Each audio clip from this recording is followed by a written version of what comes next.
राज्यातल्या कोणत्याही जिल्ह्यामध्ये जा, कुणी बिबट्याच्या दहशतीमध्ये आहे तर कुणी भटक्या कुत्र्यांच्या त्रासाने हैराण झाले. राज्य विधिमंडळाचं हिवाळी अधिवेशन झालं, त्यामध्ये कोणते प्रश्न सुटले हा आमचा प्रश्न आहे. अर्ध्याहून जास्त महाराष्ट्र बिबट्याने व्यापलेला आहे. उपायाच्या नावाने काहीतरी निरर्थक तोडगा काढून आमदारांनी वेळ मारून नेलेली आहे. आता हे कमी की काय, सो कॉल्ड पशुप्रेमी आणि प्राणीप्रेमी यांनी वेगळाच उच्छाद मांडलाय. कोणीतरी एक निलेश चंद्र म्हणून स्वतःला मुनी म्हणून घेणारा एक महान व्यक्तिमत्व आहे. ते जैन मुनी आहेत की राजकारणी हा एक प्रश्नच आहे. त्यांचं कबूतर आणि श्वानप्रेम अखिल मानवजातीच्या जीवावरती उठलंय. त्यांची हिंमत इतकी वाढली आहे की राज ठाकरेंवरच नाही तर अधिवेशनाच्या काळामध्ये त्यांनी आमदारांवरती सुद्धा बेफाम आरोपांच्या फैरी झाडायला सुरुवात केलेली आहे.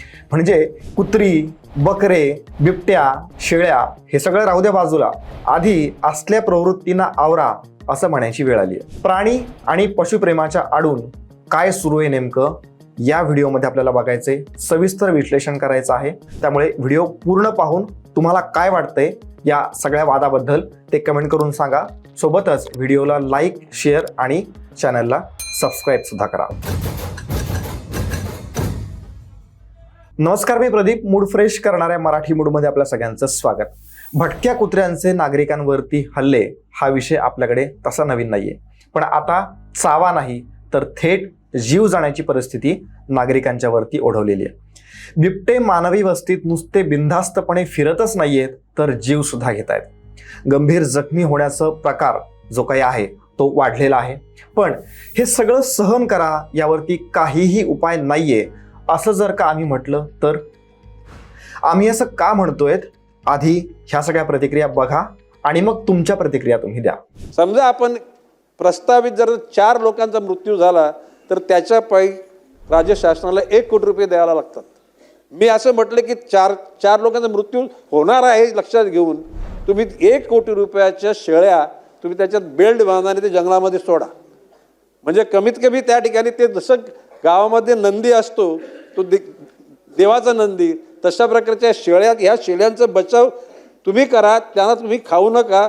त्या जर त्या ठिकाणी जंगलामध्ये उपलब्ध झाल्या तर ते असलेले वाघ किंवा बिबटे या ठिकाणी इकडे येणार नाहीत. म्हणजे तुमच्या मुलाबालांचं, तुमचं मानवाचं रक्षण होईल. बिबट्याला पाळीव प्राण्याचा दर्जा देण्यासाठी एक प्रस्ताव केंद्र सरकारकडे पाठवा. बिबट्याचं लहानपणापासून पालन पोषण केलं तर मला असं वाटतं बिबटे सुद्धा सुरक्षित राहतील, माणसं सुद्धा सुरक्षित राहतील आणि मोठ्या प्रमाणात हे नसबंदी वगैरे करायची गरज पडणार नाही.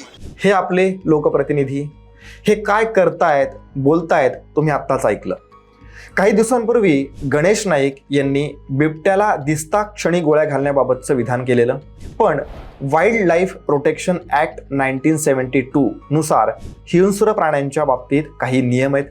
त्यामुळे बिबट्याला गोळ्या घालण्याची परवानगी मिळणारच नाहीये. अशा वेळी त्यांची नसबंदी करणं, त्यांना अभयारण्यात सोडणं, जिथून ते परत मानवी वस्तीत येणार नाहीत असे काही उपाय करता येऊ शकतात. पण 1 कोटींच्या शेळ्या सोडणं किंवा त्यांना पाळीव प्राण्याचा दर्जा देणं या अव्यवहार्य आणि निरर्थक उपाययोजना आहेत. नसबंदीच्या बाबतीत देखील राज्याने केंद्राकडे प्रस्ताव पाठवलेला आहे असं त्यांनी सांगितलं खरं, पण त्यावरती निर्णय कधी होईल याची आपण फक्त वाटच बघू शकतो. बिबट्यासोबत कुत्र्याचा एक विषय आहे. हा एक 12 महिने काय सदा सर्व काळ आपल्याकडे चर्चेला जाणारा एक विषय आहे. विधानसभेमध्ये भाजपाचे महेश लांडगे, त्यानंतर उद्धव ठाकरेंच्या सेनेचे सुनील प्रभू यांनी प्रश्न उपस्थित तर केलाच, पण कुत्र्यांवरती अतिप्रेम असणाऱ्या प्राणीप्रेमींच्या घरी कुत्री सोडण्याची संतप्त भावना सुद्धा त्यांनी व्यक्त केली. त्यांनी मांडलेला एक मुद्दा जो आपल्या सगळ्यांना पटेल तो म्हणजे ते काय म्हणाले, प्राणीप्रेमींचं कुत्र्यांवरती प्रेम आहे, पण ज्याला कुत्रा चावला त्या माणसांवरती त्यांचं प्रेम नाहीये. आणि ही अगदी 100% खरी गोष्ट आहे. हे सगळं सांगण्याचं कारण जे प्रश्न गंभीर समस्येबाबत विधानसभेमध्ये चर्चा झाली त्यावरती उपाय निघावेत म्हणून सगळे प्रयत्न करत असताना ज्यांना माणसांच्या जीवाची नाही तर प्राण्यांची जास्त चिंता वाटतेय, यातलेच एक महान श्वानप्रेमी म्हणजे निलेश चंद्र. हे कबूतरप्रेमी सुद्धा आहेत बरं का. यांना पाहून तुमचा अहिंसेवरचा विश्वास कदाचित उडून जाईल. प्राणघातक कबुतरांच्या बाजूने उभे असणाऱ्या अंधश्रद्ध निलेश चंद्र यांचा विज्ञान तंत्रज्ञानाशी दूर दूरपर्यंत संबंध नसेल. धर्माच्या नावाखाली जो वैचारिक उच्छाद मांडला जातोय त्याला तीव्र विरोध तर व्हायला हवाच आहे. केवळ महाराष्ट्रातल्या मराठी बांधवांकडूनच नाही तर जैन आणि मारवाडी समाजाने सुद्धा अशा विखारी प्रवृत्तींचा विरोध करायला हवा. खरं तर प्रत्येकाने आपला धर्म हा आपल्या घरातच ठेवायला पाहिजे. किमान त्याचा त्रास सार्वजनिकरित्या कोणालाही होता कामा नये. जेव्हा समाजात वावरत असतो तेव्हा समाजहिताचा दृष्टिकोन ठेवायला लागतो. त्यासाठी राज्यघटना आहे. पण निलेशचंद्र कदाचित आपली राज्यघटना मानत नसावेत. कबूतर आणि कुत्र्यांच्या प्रकरणामध्ये उडी घेऊन आमदारांनाच त्यांनी आव्हान दिलंय. आता महेश लांडगे यांनी जे प्राणीप्रेमींबद्दल विधान केलं त्याचा निलेशचंद्र यांना खरं तर राग येण्याचं काहीच कारण नव्हतं. पण यात ते उतरले. आता त्यांनी काय म्हटलं बघा, त्यांच्याकडे जेवढी कुत्री आहेत ती आमच्याकडे द्यावीत. आम्ही वाहन पाठवतो. जसं गोशाळा चालवतो तसं कुत्र्यांसाठी देखील काहीतरी आम्ही करू असं त्यांनी म्हटलंय. करा, नक्की करा. आता महेश लांडगेंनी खरंच जेवढी कुत्री आहेत, किमान पुण्यातली आपण गृहीत धरूयात, ती सर्व गाड्यांमध्ये भरून निलेशचंद्रांकडे पाठवून द्यावीत. गोशाळेप्रमाणे कुत्र्यांच्या शाळेचा एक नवा उपक्रम तरी सुरू होईल आणि किमान पुण्यातले नागरिक तरी सुटकेचा निश्वास सोडतील. पण कमाल एका गोष्टीची वाटते, भटकी कुत्री अनेक वेळा नागरिकांच्या मागे लागतात, लहान मुलांचे लसके तोडतात, वाहनांचा पाठलाग करतात. अशा वेळी जी इजा होते आणि त्यानंतर जो मनस्ताप होतो संबंधित व्यक्तीला, त्यावर काहीच कसं बोलत नाहीत हे निलेशचंद्र. कुणी कुत्र्याला गोळ्या घालण्याची भाषा तर करत नाहीये ना इतका आक्रमक व्हायला. यांना कुत्र्यांवरती प्रेम आहे पण माणसांवरती नाहीये हे या निमित्ताने सिद्ध होत नाहीये का? कबुतरांच्या बाबतीतही तेच आहे. कबूतर हा कसा गलिच्छ, रोगट आणि माणसांसाठी धोकादायक पक्षी आहे यावरती आम्ही सविस्तर व्हिडिओ बनवलेला आहे. तो बघितला नसेल तर नक्की बघा, लिंक डिस्क्रिप्शनमध्ये आहे. याच कबुतरांच्या मुद्द्यावरती विद्वान निलेशचंद्र यांनी काय काय मुक्ताफळं उधळली आहेत जरा बघा. कांद्यांमुळे काँग्रेस गेली, कोंबडीच्या नादात शिवसेना गेली, आता तसंच मनसेचं सुद्धा होईल. मी कट्टर सनातनी, माझ्या धर्माला मी व्होट जिहादी बनू देणार नाही. त्यानंतर जैन समाजाने साथ दिली नाही दिली त्याची पर्वा नाही, मला माझा धर्म वाचवायचा आहे. त्यानंतर कबूतरखाना सुरू नाही केला तर हाती शस्त्र घेऊ. त्यानंतर राजकारणी लोकांना उद्देशून ते बोलतात, तुमच्यापेक्षा राजस्थानी समाज महाराष्ट्राचा जास्त सन्मान करतो. आता हा शोध त्यांनी कसा लावला त्यांनाच माहिती, पण हे सरळ सरळ फूट पाडण्याचा प्रकार आहे. अजून काय म्हणाले, कबुतरांच्या प्रश्नी काही मूर्ख लोक कोर्टात गेले. ही यांची भाषा आहे. ही असली मुक्ताफळं उधळली आहेत निलेशचंद्र यांनी. म्हणजे विज्ञाननिष्ठ लोक मूर्ख आणि कबूतर कुत्र्यांवरती प्रेम करणारे अंधश्रद्ध लोक महान असं या स्वयंघोषित विद्वानाला म्हणायचंय का? कबुतरांसाठी, धर्मासाठी शस्त्र हाती घेण्याची भाषा करणारे हे कसले जैन मुनी आहेत? कबूतरखाने बंद करण्याचा निर्णय जैन समाजाला सांगायला हवा होता असं निलेशचंद्र यांचं म्हणणं आहे. म्हणजे सरकारने, कोर्टाने कोणताही डिसिजन घेताना तो जैन समाजाला विचारून घ्यावा असा अर्थ काढायचा का निलेशचंद्र यांच्या बोलण्याचा?